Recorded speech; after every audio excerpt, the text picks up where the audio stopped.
Bienvenue sur Bulle de Bonheur, le podcast pour prendre le temps d'être heureux.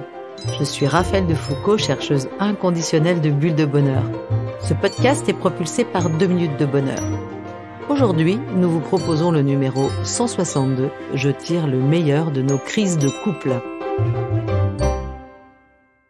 Aujourd'hui, c'est moi qui vais prendre la parole. Comme vous le savez, je suis toujours à l'affût de trouver des idées pour encourager les liens humains.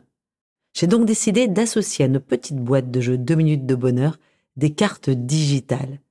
Nous devenons ainsi le seul jeu à combiner cartes physiques et digitales pour vivre 2 minutes de bonheur n'importe où. Donc maintenant, dans chaque boîte, vous avez 60 cartes physiques qui sont réparties en 4 rubriques. Un QR code qui donne accès à 10 cartes numériques inédites offertes chaque mois pendant 4 mois. Puis ensuite, la possibilité d'un abonnement à prix tout doux. Alors, foncez et commandez pour profiter de cette exclusivité qu'offrent nos jeux 2 minutes de bonheur. Vous les retrouverez sur notre site 2minutesdebonheur.com. Oh là là, mais qu'est-ce que ça me chicote! C'est la crise. Il y a de la houle et ça tangue. Peut-être que c'est petit et passager. Peut-être aussi que c'est le raz-de-marée. Nous sommes perpétuellement bombardés par ce mot de crise. Crise sanitaire, crise climatique, crise économique. Bref, nous sommes entourés de crises et de gens en crise. Mon amoureux en crise existentielle, mon fils en pleine crise d'ado, un couple d'amis qui traverse une crise conjugale. J'ai l'impression que ça me guette, que je le veuille ou non. Et là, ça me chicote. Est-ce qu'un jour, moi aussi, je serai en crise ? Est-ce que je vais tout envoyer valser ? Comment y échapper ? Et comment se sortir de ces satanées crises ? Mais alors, qu'est-ce qu'une crise ? Tout d'abord, commençons par explorer le mot crise. Nous lui faisons la vie dure.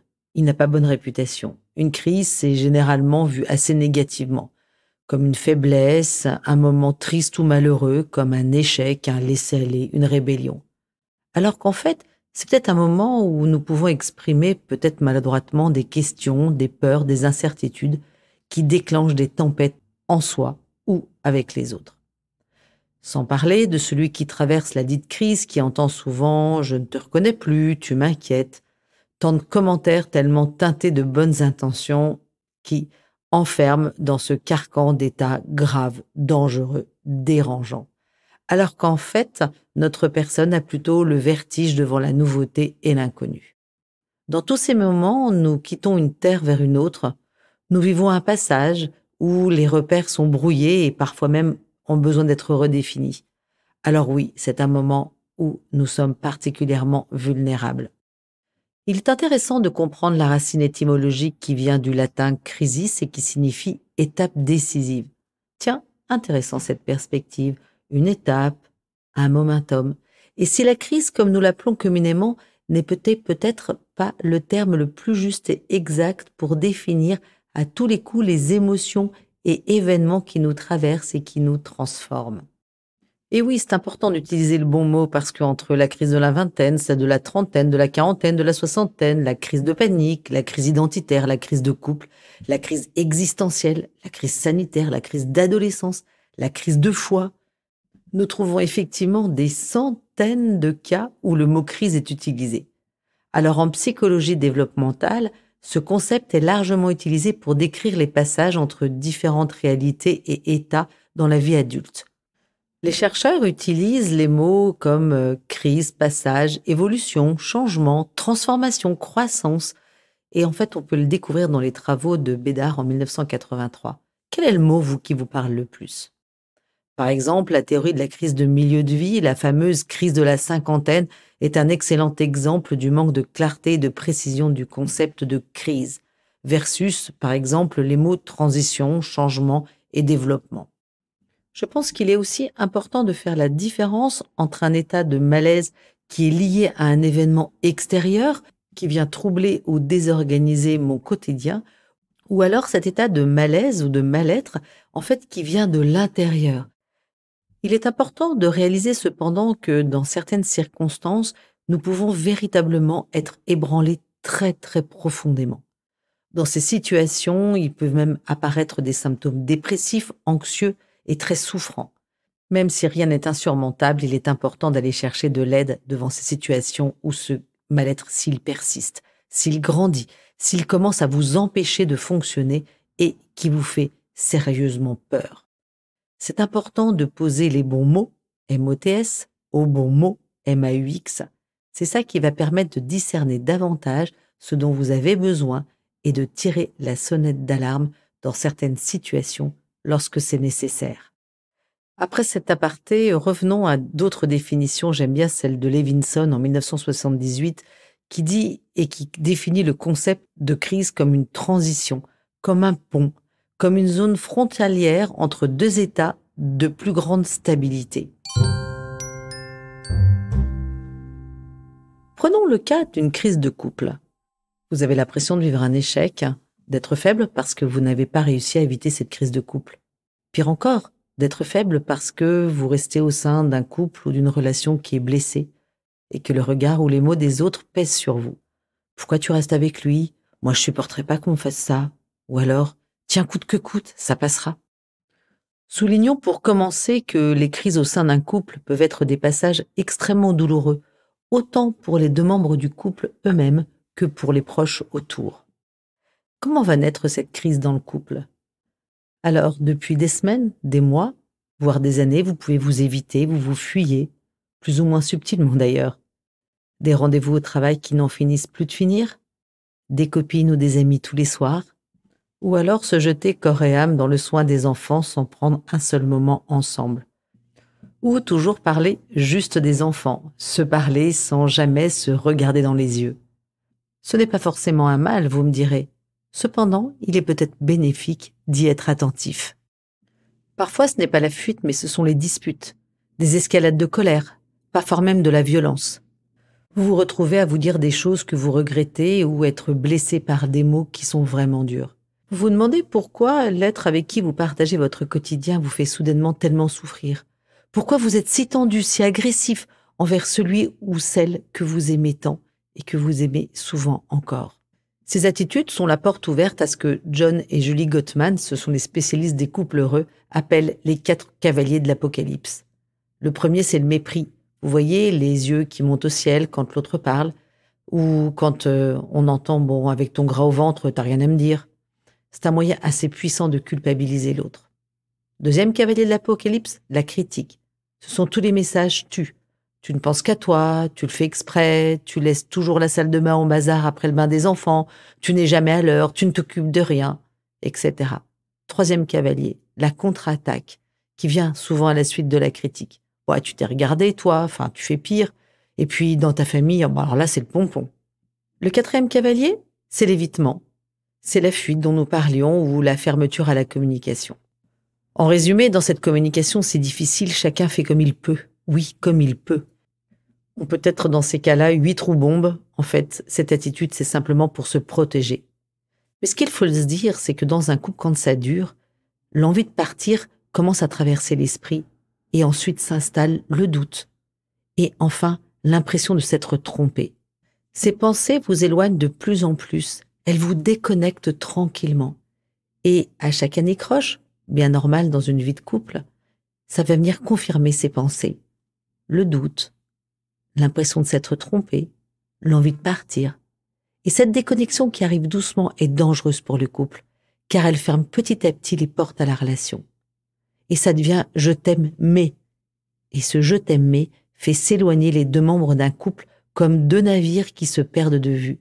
C'est à ce moment-là que vous pouvez choisir de tenter de vous amarrer de nouveau, de vous ancrer de nouveau et, plus loin, de naviguer ensemble.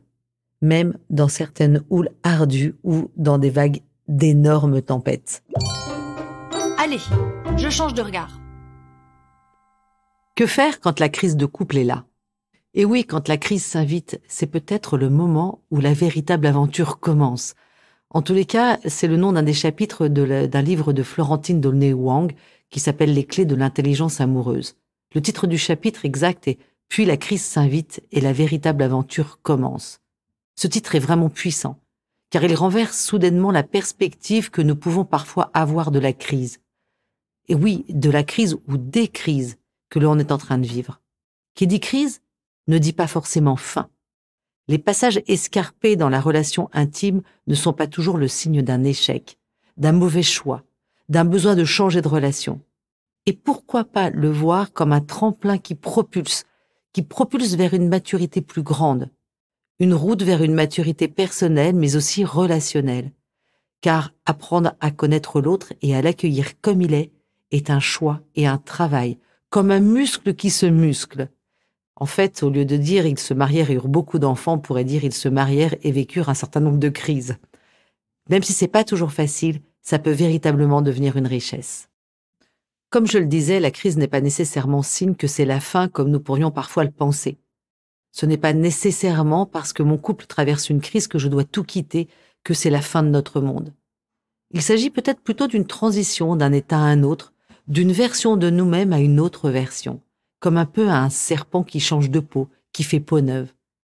Nous aussi, nous sommes habités par des cycles, qui sont liés à des événements se passant à l'extérieur de nous, comme la perte d'un ami, un nouveau déménagement, un nouveau travail, une nouvelle étape dans notre couple, notre parentalité, maternité, paternité, notre grand-parentalité, le départ des enfants, la retraite, enfin tous ces sujets que je traite dans les coffrets Un temps pour, ou à l'intérieur de nous, tout ce qui touche nos questions existentielles, nos émotions, nos histoires, nos blessures qui ressurgissent.